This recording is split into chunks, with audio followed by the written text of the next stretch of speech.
تو جو غالب آئے اس پر. اور ایک اور چیز امام انہوں نے لکھا ہے ابن قیم جوزی نے کہ خواب کی تعبیر میں انسان جب خواب میں بعض چیزیں دیکھتا ہے تو اس کی تعبیر میں یہ بات انہوں نے بتائی کہ اس پر وہ صفت غالب ہے. انسان خواب میں دیکھتا ہے کہ اس کے گھر میں کتا پل رہا ہے, کتے سے پیار کر رہا ہے, گود میں اٹھا کر کتے کو بٹھا لیا, تو اس کا مطلب ہے کہ اس پر اس وقت کتا صفت حاوی ہے اور غالب ہے.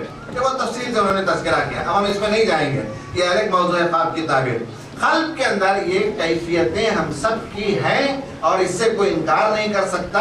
ان سب کیفیتوں سے نجات پانے کے لیے ہم کو کیا کرنا چاہیے, اس پر ہم بات کریں گے. اس سے نجات پانے کی تدبیر پر ہم گفتگو کریں گے. اس کے اور بہت سے نکات ہیں. اب ہم آتے ہیں کہ قلب کا اصل کام کیا ہے. وہ کام نہیں کرے گا تو وہ بیمار ہوگا. آنکھ کا اصل کام دیکھنا ہے, اور اگر پردہ آ جائے تو آنکھ بیمار ہے, آپریشن کرے جاتے ہیں, کیٹریکٹ آپریشن کرتے ہیں, ہر چیز کا ایک کام ہے. اسی طرح ہاتھ کا کام ہے پکڑنا, اگر وہ کام نہ کرے تو وہ بیمار ہے. قلب کا کام کیا ہے, جسے وہ نہ کرے تو ہم کہیں گے کہ وہ بیمار ہے اور اسے پاک کرنا ہے. قلب کا کیا کام ہے, اندازہ ہے کچھ قلب کا کام؟ اب تو قلب سمجھ میں آ گیا, روح سمجھ میں آ گئی, نفس سمجھ میں آ گیا ہے نا. پھر قلب کے اندر جو قوتیں وہ بھی سمجھ میں آ گئی کہ یہ قوتیں ہمیشہ لڑتی بھڑتی رہتی ہیں, آپس میں ٹکراؤ ہے قوتوں کے درمیان. اس کشمکش ہی کے بیچ سے ہماری زندگی کا راستہ نکلتا ہے. قلب کے کرنے کا 4 کام ہے, وہ کام نہ کرے تو قلب بیمار ہے, اسے اصلاح کی ضرورت ہے. قلب کا پہلا کام ہے معرفت الہی. بیل کو معرفت الہی نہیں ہے, بھینس کو معرفت الہی نہیں ہے. عقل ہے اس کی عقل, لیکن وہ ایک عقل الگ چیز ہے. وہ عقل گھاس کو پہچانتی ہے بھینس کہ کون سی گھاس کھانی چاہیے, کون سی گھاس نہیں کھانی چاہیے. مالک کا ڈنڈے کو پہچانتی ہے, مالک کی آواز کو پہچانتی ہے. وہ عقل الگ چیز ہے. انسان کی عقل اصل میں معرفت الہی, خدا کو پہچاننا, خدا کی شخصیت کو, خدا کی ذات کو پہچاننا, کائنات کا مطالعہ کرنا, سورج چاند ستارے زمین ہوا بارش پانی صحت مرض بیماری, ان سب کو دیکھ کر انسان پہچانتا ہے, خدائی کو پہچانتا ہے. جو قلب خدا کو نہ پہچانے, دنیا میں مست ہو مگن ہو, وہ قلب کہلانے کے لائق نہیں. معرفت الہی اس کے اندر موجود نہیں ہے. نمبر 1 قلب کا کام معرفت الہی. اگر ہمارا دل خدا نہ آشنا ہو, خدا کو پہچانتا نہ ہو, خدا کی دیکھیں ہم بحیثیت مسلمان تو خدا کو پہچانتے ہیں, لیکن ہر لمحہ خدا کی یاد ہمارے اوپر چھائی رہے, وہ کیفیت نہ ہو تو ہمارا دل بیمار ہے. نمبر 2 یہ ہے محبت الہی. نمبر 1 معرفت الہی, نمبر 2 محبت الہی. خدا سب سے زیادہ عزیز, خدا کے رسول سب سے زیادہ عزیز, خدا کا بھیجا ہوا دین ہمارے لیے عزیز. اس کے لیے ہم جئیں, اس کے لیے ہم مریں, اس کے لیے ہم کام کریں, وہی ہماری زندگی کا مقصد ہونا چاہیے. جہاں اس محبت پر کوئی اور محبت غالب آ گئی, وہاں ہمارا دل بیمار ہو گیا. قُلْ إِنْ كَانَ آبَاؤُكُمْ وَأَبْنَاؤُكُمْ وَإِخْوَانُكُمْ وَأَزْوَاجُكُمْ وَعَشِيرَتُكُمْ وَأَمْوَالٌ اقْتَرَفْتُمُوهَا وَتِجَارَةٌ تَخْشَوْنَ كَسَادَهَا وَمَسَاكِنُ تَرْضَوْنَهَا أَحَبَّ کمپیریٹیو ہے ڈگری. احبہ کا مطلب ہے یہ سب چیزیں, تمہاری بیوی, تمہارے بھائی, تمہارے بہن, تمہارے گھر, تمہاری تجارت, یہ سب چیزیں اگر زیادہ عزیز ہو جائیں کس سے, احب للہ ورسولہ وجہاد فی سبیلہ, اللہ سے زیادہ عزیز ہو جائیں, گھر دولت پیسے بیوی بچے اور اللہ کے رسول سے اور اس کی راہ میں کام کرنے, جہاد کرنے, جد و جہد کرنے سے زیادہ یہ چیزیں عزیز ہو جائیں, تب انتظار کرو کہ اللہ تعالیٰ تم کو بدل دے گا. وہ ہے کہ تم بیمار ہو چکے ہو. محبت الہی پر محبت دنیا اگر غالب آ جائے تو اس کا مطلب ہے کہ ہمارا دل بیمار ہے. اب ہم کو دیکھنا ہے کہ کیا واقع ہمارا قلب زندگی کے صبح شام کرتے ہوئے خدا کو ہم پہچانتے ہیں. نمبر 2 یہ کہ کیا ہمارا دل خدا کی محبت سے سرشار ہے, اور خدا کی محبت سے سرشار ہے تو ہماری زندگی کا پہلو الگ ہوگا, رنگ الگ ہوگا, عمل الگ ہوگا, اور دنیا میں ہم منہمک ہیں, مست ہیں, مگن ہیں, تو اس کا مطلب یہ ہے کہ ہم دین کا ڈھونگ تو رچاتے ہوں گے لیکن باقی محبت الہی سے ہمارا قلب خالی ہے. نمبر 3 یہ ہے قلب کا کام ہے عبادت الہی. اسی کام کے لیے انسان کو پیدا کیا, روح دیا اللہ تعالیٰ نے. اگر یہ روح نہ دیتا تو بیل بکری ہو جاتے, اور بیل بکری کو جو ہے اللہ تعالیٰ نے جبرن عبادت پر پیدا کیا. وہ ارادتاً عبادت نہیں کرتے, وہ عبادت نہیں کرتے. قرآن نے لفظ استعمال کیا ان کے لیے عبادت کرنے کا, وہ تو جبری طور پر ان کی بناوٹ ویسی ہے, وہ خدا کے آگے سر نگو ہیں, ورنہ ارادے سے وہ خدا کی عبادت نہیں کرتے. روح کو اللہ تعالیٰ نے پیدا کیا تاکہ عبادت کریں, جس میں نماز روزہ زکوٰۃ حج بھی شامل ہے, انسانوں کی خدمت اور دیگر چیزیں جتنی قرآن نے بتائی وہ سب عبادت ہے. خدا کے احکام کے مطابق شادی, بچہ جننا, بچوں کو پالنا, بچوں کی تربیت کرنا, سب عبادت میں شامل ہے. معلوم ہے معرفت الہی دل کا کام ہے, محبت الہی دل کا کام ہے. اور اس کے بعد عبادت الہی دل کا کام ہے، اور چوتھا کام ذکر الہی اللہ کی یاد اور اس سے لذت پانا، ذکر اللہ۔ بہت سے ذکر اللہ کی کیفیتیں آگے ہم بات کریں گے۔ یہ 4 کام ہیں ہماری روح کے کام، ہمارے قلب کے کام۔ یہ کام اگر ہم کر رہے ہیں تو ہم صحت مند ہیں، اور یہ کام ہم نہیں کرتے تو ہمارا دل بیمار ہے۔ اب ہم کو جائزہ لینا ہے کہ واقعی اگر ہمارا دل بیمار ہے تو پھر اس کا علاج ہم کیسے کریں، دل کو کیسے ہم اس کام کی طرف لائیں جس کام کے لیے وہ پیدا کیا گیا ہے۔ دیکھ سر، پیٹ کتنا ہے پورے جسم میں؟ 5.5 فٹ 9 انچ کا ہوں میں، اور پیٹ کتنا ہے ڈاکٹر صاحب بتائیں گے؟ اندر سے پیٹ تو ہم کتنا بڑا دکھتا ہے، اندر جو پیٹ ہے ہمارا وہ چھوٹا ہے، 8-10 انچ کا ہے۔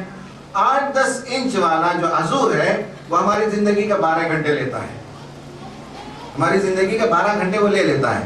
اور اتنا ہی بڑا عضو قلب بھی ہے، اتنا ہی بڑا عضو دل بھی ہے، یہاں عقل بھی ہے۔ ان سب کے لیے ہمارے پاس وقت نہیں ہے۔ یہ تو انسان کی ٹریجڈی ہے۔ بیمار قلب اسی لیے ہے کہ ہم جو ہے اس عضو کو اہمیت دیتے ہیں جس کی اہمیت پروپورشنیٹلی اتنی نہیں ہے جس کے لیے 12 گھنٹے لگائیں، 15 گھنٹے لگائیں، ساری زندگی آدمی اس پر صرف کر دیتا ہے، پیٹ پر صرف کرتا ہے، تو آدمی بیماری کے اندر مبتلا ہوتا ہے، قلب کی بیماری کے اندر مبتلا ہو جاتا ہے۔ اب ہم آتے ہیں، ایک کوٹیشن میں آپ کو سناتا ہوں، بہت دلچسپ کوٹیشن ہے، بہت اچھا لکھا ہمارے مولانا نعیم صدیقی صاحب رحمۃ اللہ علیہ نے، کہا کہ جہاں دل کی سیر، اپنے دل کی دنیا کی سیر کرو۔ ہم تو جاتے ہیں سیر کرنے کے لیے، کبھی شیموگا کے فالس کو چلے گئے، جوگ فالس کو، کبھی اوٹی گئے، کبھی فلاں جگہ گئے، سیر کرتے ہیں، پہاڑ دیکھتے، دریا دیکھتے، سمندر دیکھتے، چڑیوں کا چہچہانا دیکھتے، پھولوں کا کھلنا دیکھتے، بہت مزہ آتا ہے۔ اپنے دل کی دنیا کی سیر کرو۔ کہتے ہیں کہ کیا آپ کو صحیح اندازہ ہے کہ ہمارے دل کا کیا عالم ہے، اس میں کتنا کوڑا کرکٹ جمع ہے، کیسی شاندار غلاظتوں کے ڈھیر جگہ جگہ لگے ہوئے ہیں، مردوں کی ہڈیوں اور سڑے ہوئے گوشت جیسی بسان بھری ہے، مکڑوں نے جالے تن رکھے ہیں، خونخوار چمکاڈروں کی پھڑپڑاہٹ باطنی فضا میں سنائی دیتی ہے، ناک پھکارتے ہیں، الوؤں کی مہیب آوازیں گونجتی ہیں، طرح طرح کے بت نصب جگہ جگہ نصب ہیں، دیواروں پر منحوس عریاں تصویر نقش ہیں۔ یعنی ایک تہخانہ ہے دل، اس میں اترے تو وہ کہتے ہی دیکھو کتنا اندھیرا ہے، ہر طرف مکڑی کے جالے تنے ہوئے، اور ادھر ادھر سے جو ہے چمگاڈر پھڑپڑاہٹ کر رہے ہیں، 2-4 کونے سے اس کمرے کے اندر، تہخانہ دل کے اندر الو ہے جو پکار رہے ہیں، اور دیواروں میں ننگے تصویریں لگا کر رکھی گئی ہیں۔ یہ ہمارے قلب کا حال ہے، جو اگر اتر کر دیکھ سکو تو دیکھو۔ پھر کہتے ہیں کہ اپنے باطن کی اس ناپاک دنیا کو ہم دل فریب گفتگو اور لچھے دار تقریروں سے چھپاتے ہیں، ان کو لطیفوں اور قہقہوں سے ڈھانپتے ہیں، ان کو مصنوعی سنجیدگی اور خار کے پردوں سے سجاتے ہیں، دولت کے انباروں، عیش کے سامانوں، خوبصورت بنگلوں، لطیف فنی شہکاروں، پربہار سماجی اور ثقافتی تقریبوں میں نگاہوں کو الجھا کر آگے بڑھنے سے روک دیتے ہیں۔ دوسروں کی نگاہوں سے چھپنا چھپانا تو الگ رہا، ہم اپنی ہی نگاہوں کو اپنے دل تک پہنچنے سے روکتے ہیں، ہم اپنی ہی نگاہوں کو دل تک پہنچنے سے روکتے ہیں۔ اپنے باطن پر نگاہ ڈالنے کے لیے ہمارے پاس فرصت نہیں، ہماری مصروفیات بے پناہ اور ہمارے عہدے بڑے اونچے ہیں۔ یہ گویا کہ نعیم صدیقی صاحب کہتے ہیں کہ اپنے دل کا جائزہ لیجئے، قدریے اس کے اندر، تلاش کیجئے، ٹٹولیے اور اس کی اصلاح کی فکر کیجئے۔ اب میں اپنے موضوع کے آخر پوائنٹ کی طرف آتا ہوں کہ ہم اپنے عیوب کو کیسے چینج کریں، کیسے ہم بدلائیں۔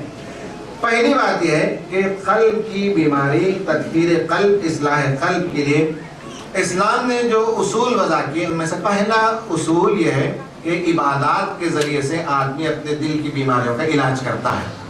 ہر عبادت اسی کے لیے، اور آدمی عبادت میں انہماک پیدا کرے، خشوع و خضوع اختیار کرے تو اس کے ذریعے سے انسان ان سب چیزوں پر کنٹرول پاتا ہے۔ مثال کے طور پر میں عرض کرتا ہوں، ابھی حج کا زمانہ گزرا، حج پر ہم لوگوں نے بہت سی تقریریں کی، ہم میں سے بہت سے لوگ حج پر گئے ہوں گے اور واپس آئے ہوں گے۔ قرآن نے حج پر جانے والوں کے لیے خاص ایک لفظ، ایک آیت کے اندر ایک بات کہی ہے کہ فلا رفث ولا فسوق ولا جدال فی الحج، حج پر جاؤ تو رفث نہ کرو۔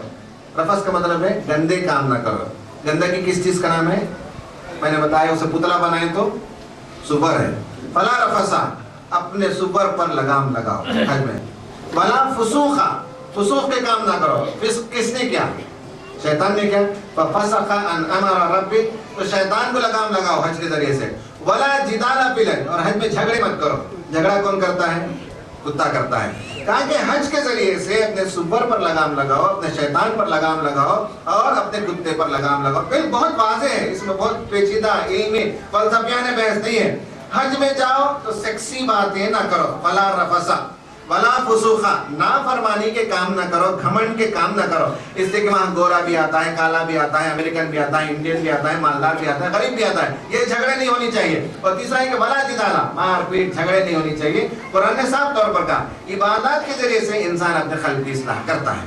نماز ہے, نماز میں آپ جا کر کھڑے ہوتے ہیں, وہاں بھی یہی چیزوں پر پابندی لگائی جاتی ہے. قرآن نے کہا نا کہ ان الصلاۃ تنہی عن الفحشاء والمنکر, نماز تو فحش اور منکرات سے روکتی ہے. جو آدمی نماز پڑھتا ہے وہ اپنے خنزیر کو لگام لگاتا ہے. ٹھیک ہے, نماز میں جب آدمی کھڑا ہوتا ہے تو ایک ہی صف میں کھڑے ہو گئے محمود و عیال. تو مالدار بھی اور غریب بھی جب کھڑا ہو گیا تو شیطان کو وہاں کھیلنے کا موقع نہیں ملا کہ میں بڑا میں چھوٹا ہوں, لگام لگا دیتا ہے. نماز کی یہ بڑی خوبی ہے کہ لگام لگا دیتا ہے, شیطان وہاں آگے نہیں بڑھتا. محترم ہمارے شبیر خان صاحب ایک واقعہ سناتے ہیں کہ جماعت کے کسی پروگرام میں گورنر تھے خورشید عالم صاحب. خورشید عالم صاحب کو لینے کے لیے گئے پروگرام میں. جمعے کا وقت تھا, وہیں سیکریٹریٹ کے پاس ایک مسجد ہے وہاں. تو خورشید عالم صاحب بحیثیت گورنر وہاں مسجد میں گئے نماز کے لیے اور ایک کھمبے کے پاس بیٹھ گئے. اسی کھمبے کے پاس 2-3 لوگ کمانڈوز جو ہوتے ہیں گن وغیرہ لے کر کھڑے ہو گئے. شبیر خان صاحب بھی بازو ہی میں تھے. اب جب سب بندی ہونے لگی تو لوگ آگے چلے گئے, خان صاحب بھی آگے نکل گئے, سب بنتے نا آگے. اب گورنر صاحب اس لیے آگے نہیں جانا تھا چاہتے تھے کہ ان کے کمانڈوز بھی وہیں تھے, وہ پلر کے پاس ذرا محفوظ کھڑے ہوئے. تو کہتے ہیں کہ گورنر صاحب کے بازو پیچھے ایک فقیر تھا, بڑا پوٹلی رکھا ہوا بیٹھا تھا. نماز کے فوراً بعد بھیک منگتے نا, انہیں کیا کرا, پورا پوٹلی اٹھا کے لپٹا سر, بازو آ کر کھڑا ہو گیا. خورشید عالم صاحب کے بازو آ کر کھڑا ہو گیا. ششتر رہیں گے سیکیورٹی گارڈز, ہٹا نہیں سکتے مسجد میں کہ گورنر کے بازو ایک فقیر کھڑا ہے اور اپنی میلی پوٹلی رکھ کر کھڑا ہوا ہے. کسی کے مجال لینا گورنر صاحب ہٹا سکتے ہیں, نہ کمانڈوز ہٹا سکتے ہیں. اور سلام پھرنے کے بعد خورشید صاحب بھی جلدی نکلے اور فقیر بھی جلدی نکل گیا, اسے بھیک مانگنا تھا. تو اسلام کی یہ خوبی ہے کہ صاحب کوئی آدمی اس معاملے میں تفاخر نہیں کر سکتا. عبادات جو ہے وہ انسان کے قلب کی اصلاح کرتے ہیں, بشرطے کہ ہماری عبادتیں ویسی ہوں, ہماری نمازیں ویسی ہوں. خرم مراد رحمۃ اللہ علیہ کا ایک چھوٹا سا کتاب ہے, نماز میں خشوع خضوع کیسے پیدا کریں. اس کتاب جو آپ پڑھیں تو آپ کو معلوم ہو جائے گا کیسے اس کی اصلاح ہوتی ہے. نمبر دوسری چیز ہے کہ صحبت, اچھی صحبت میں رہیں. چٹھی دینے والے کون ہیں؟ ہو گیا وقت 2 منٹ میں سوال جواب کا لکھیے, میں چٹھی ہاتھ میں رکھیں. دوسری جو تدبیر ہے وہ صحبت صالح, یہی ہے جماعت میں جو فراہم کیا, اچھے لوگوں کی صحبت, نیک لوگوں کی صحبت, بزرگوں کی صحبت, صاحب علم لوگوں کی صحبت اختیار کرتے ہیں.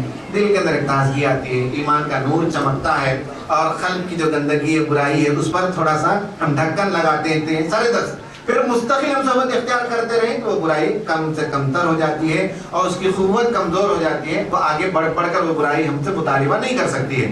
تیسری چیز ہے ذکر الہی, جس کا میں نے ذکر کیا. نماز, قرآن, دعا, ذکر اللہ, تسبیح, یہ سب وہ کام ہیں جن کی تفصیلات ہیں الگ سے. جب آدمی ان چیزوں پر غور کرتا ہے, کام کرتا ہے, نماز پڑھتا, قرآن پڑھتا, ذکر کرے, دعا کرے, تو اس سے بھی قلب کی تطہیر ہوتی ہے. اور چوتھی اور آخری چیز ہے موت کی یاد. موت کو آدمی یاد کرے. موت کو یاد کرنے کے بہت سے طریقے ہیں, ان میں سے ایک طریقہ ہے کہ قرآن کو روزانہ پڑھتے ہیں. جہاں جہاں موت کا, جنت کا, آخرت کا, جہنم کا ذکر ہے وہاں پڑھیں, لرز جائیں, کام جائیں, قلب وہاں نرم ہو جاتا ہے. دوسرا موت کو یاد کرنے کا طریقہ یہ کہ اپنے مرے ہوئے لوگوں کو یاد کریں. بہت بڑے آدمی تھے محلے کے, بہت بڑے شیخ تھے, بہت بڑے رئیس تھے, آج ان کی خبر پر کوئی دھول جھاڑنے والا, کوئی فاتحہ خوانی کرنے والا وہاں موجود نہیں. آدمی معلوم ہوتا ہے بہت بڑے صاحب تھے. تیسرا یہ کہ اب رشتہ داروں کی میت میں شریک ہو, کوئی بھی رشتہ دار ہو, محلے والے ہوں, آدمی میت میں شریک ہوتا ہے تو اس کا دل نرم ہوتا ہے. اور قبرستان کی زیارت کرنا, نبی صلی اللہ علیہ وسلم اس کی تعلیم مردوں کو دی, عورتوں کو نہیں. اس معاملے میں قبرستان جائیں, سلام کریں وہاں قبر والوں کو اور کہیں کہ آپ آگے جا چکے ہیں, پیچھے ابھی آنے والے ہیں, ہماری بھی باری لگے گی, ہمارا بھی وقت لگے گا, ہم تمہارے لیے بھی مغفرت کی دعا کرتے ہیں, ہمارے لیے بھی مغفرت کی دعا کرتے ہیں. موت کی یاد, اس سے آدمی کا دل نرم ہوتا ہے, اس سے آدمی جو ہے اپنے قلب کی صفائی اور اصلاح کا کام کرتا ہے.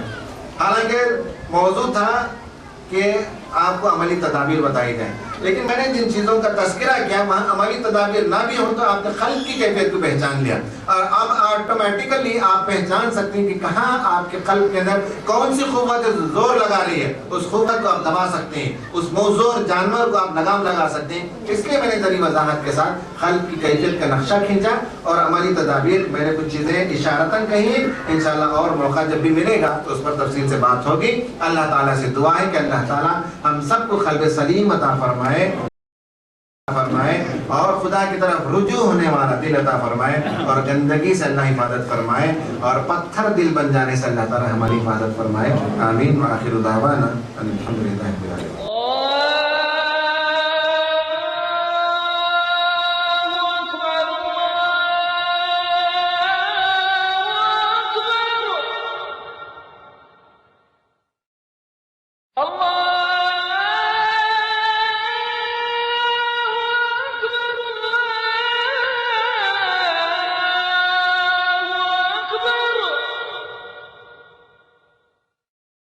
أشهد أن لا